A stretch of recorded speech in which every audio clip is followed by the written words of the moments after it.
안녕하세요, 퍼식입니다. 자, WHO에서 실수로 중국에서 진행됐던 램 데시비르 임상 결과를 웹사이트에 기재했었는데요.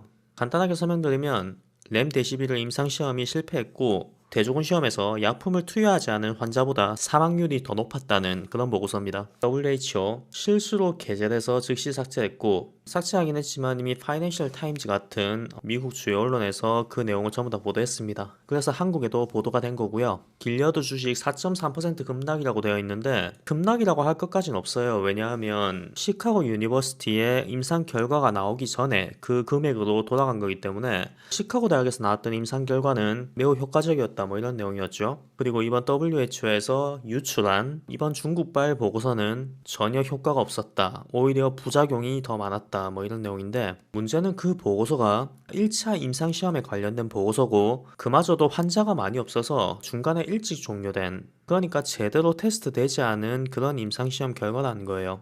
자, 여기 보시면 시험 대상자가 적어서 연구가 조기에 종료된 그런 보고서를 WHO가 유출시킨 겁니다. 과연 WHO가 실수로 검토도 안 된 보고서를 올린 걸까요? 오늘 낮에 나온 뉴스를 보면 뭐 다들 아시다시피 현재 트럼프 대통령이 WHO에 더 이상 자금을 지원하지 않겠다 그렇게 발표를 한 지 한 일주일 정도 지났죠. 그런데 램데시비르 보고서가 유출된 그날 오전에 중국이 WHO에 370억의 금액을 지원해줬다, 이런 기사가 나왔습니다. 이 친구 테드로스 WHO 사무총장, 이 친구 별명이 흑진핑이죠. 흑진핑, 흑인 시진핑이라고. 그러니까 WHO가 미국 기업인 길리어드사의 램 데시빌에 관련된 부정적인 보고서를 발표한 그날 중국에게 미국 달러로 3천만 달러의 그런 지원금을 받았다는 뜻이에요. 그리고 이 기사는 WHO가 램 데시빌을 보고서를 유출했던 4월 23일 날 나온 기사입니다. 트럼프랑 그리고 미국의 고위 인사가 예전부터 트위터에서 중국의 사이버 부대가 현재 미국에서 활동을 하고 있으니까 허위 정보, 날조 정보, 그리고 가짜 문자에 속지 말라, 이런 트윗을 했었는데 그 내용이 뉴스에 나온 겁니다. 지금 동북아시아 쪽에는 중국 내부도 예전보다는 좀 안정됐고, 한국 그리고 일본도 정치적인 이슈, 그러니까 총선, 올림픽 이런 부분이 다 마무리됐기 때문에 중국 입장에서는 사이버 부대를 미국에 집중할 수 있는 상황이 된 거죠. 다양한 방법으로 허위 사실을 퍼뜨리고 있는데, 최근 트위터에서 이상한 문자를 받았다는 그런 미국인들의 트위트가 많이 올라오고 있습니다. 그러니까 현재 중국이 본격적으로 미국을 상대로 사이버 공격을 하고 있다는 뜻입니다. 자, 이 기사를 조합해보면 미국은 WHO에 자금 지원을 끊었고 중국은 추가적으로 WHO에 자금을 지원해줬습니다. 그리고 WHO는 실수로 미국 기업인 길리어드사의 램데시비어 부정적인 보고서를 발표했죠. 그리고 그 당일날 중국 첩보원이 현재 미국에서 허위 정보를 퍼뜨리고 있다, 그런 뉴스가 나온 걸 보면 제가 여기서 더 이상 설명 안 해도 눈치 빠른 분들은 이해하실 겁니다. 여기 사진에 나온 이 친구 테드로스 아닌가요?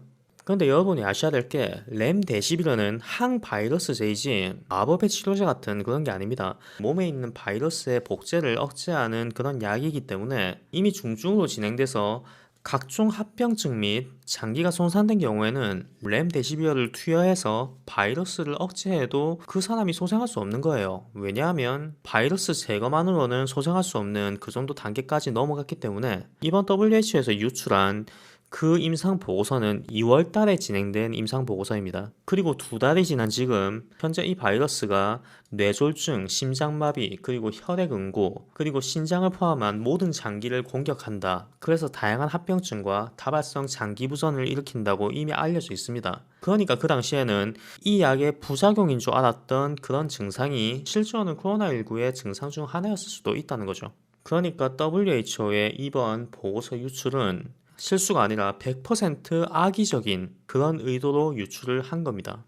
당연히 중국의 지시를 받고 했겠죠. 그리고 제가 분명히 이번 램데시비르가 코로나 바이러스에 효과적일 거라고 그렇게 확신하는 이유가 있습니다. 지금 현재도 이번 바이러스가 우한 바이러스 연구소에서 유출된 거다, 그런 주장이 많이 나오고 있는데요. 중국의 스정리 박사가 미국의 노스캐롤라이나 연구팀과 변종 코로나 바이러스 연구를 한 것부터 포함해서 중국 본토로 돌아간 그 이후에도 꾸준히 미국 정부의 자금 지원이 있었다고 합니다. 오바마 정부가 우한 바이러스 연구소에 자금을 지원했다. 뭐 그런 내용입니다. 미국 NIH에서 710만 달러 한국 돈으로 환산하면 약 78억 정도 되는 그런 비용을 지급받았다는 그런 문서가 나왔다고 합니다. 코로나 바이러스에 3.7 밀리언 달러, 그리고 실험용 쥐에 뇌에다가 바이러스를 주입하는 그런 실험에 340억 달러를 지원해줬다는 그런 보고서인데요. 이 내용은 제가 이전에 이야기했던 그런 거죠. 베이징 주재의 미국 대사관이 우한 바이러스 연구소에 대해서 2번이나 미국 정부에 보고를 했었다. 그런 내용입니다. 여기도 지금 수정리에 대해서 이야기가 나오죠. 그래서 백악관의 코로나 바이러스 태스크포스 기자회견에서 한 기자가 트럼프 대통령에게 왜 미국이 중국에 자금을 지원해 줬냐, 연구 자금을 지원해 줬냐 이렇게 물어보니까 트럼프가 이렇게 대답을 했다고 해요. 오바마가 370만 달러를 지원해 줬다고 내가 들었다. 하지만 지금은 자금을 지원해 주지 않고 있다. 그렇게 대답을 했다고 합니다.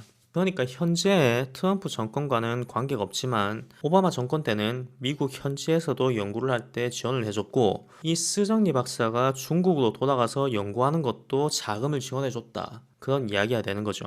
그 말인즉슨 이 코로나 바이러스를 연구하면서 다양한 약품을 사용해 봤다는 그런 뜻이 됩니다. 그러려고 바이러스를 만들고 그리고 연구를 하는 거니까요. 그러니까 정리하자면 수많은 약품 중에서 렘데시비어가 가장 먼저 미국과 중국에서 언급된 이유는 이런 코로나 바이러스 연구 과정에서 렘데시비어가 효과가 있었기 때문에, 그래서 렘데시비어가 가장 먼저 언급이 됐지 않았나. 하지만 사람 인체를 대상으로 테스트는 해보지 않았기 때문에 지금 그 부분을 확인하고 있지 않은가, 개인적으로 그런 생각을 하고 있고요. 물론 현재 하이드록시클로로킨과 그리고 아지트로마이신, 아연을 혼용해서 사용하는 그런 치료법도 매우 유명하지만 여러 정황상 렘데시비어는 분명히 효과가 있을 거라고 저는 생각을 합니다. 그게 뭐 드래곤볼에 나오는 선두처럼 바이러스 중증 환자가 이 약을 하나만 복용하면 씻은 듯이 낫는 이런 건 아니겠지만, 어찌되었건 바이러스를 억제하고 코로나19 초기 환자에게 투여했을 때 분명히 효과가 있을 만한 그 정도의 약효는 분명 있을 거라고 생각되고요. 이제 얼마 안 남았습니다. 4월 말 혹은 5월 초에 제대로 된 임상 결과가 나오기 때문에 일주일만 더 기다리면 결과가 나오니까 이번 뉴스로 너무 당황해하지 마시고 일주일 뒤에 임상 결과가 나오면 제가 말씀드릴 수도 있고, 혹은 한국 언론이나 미국 언론에서 이 부분에 대해서 중점적으로 보도할 겁니다. 감사합니다.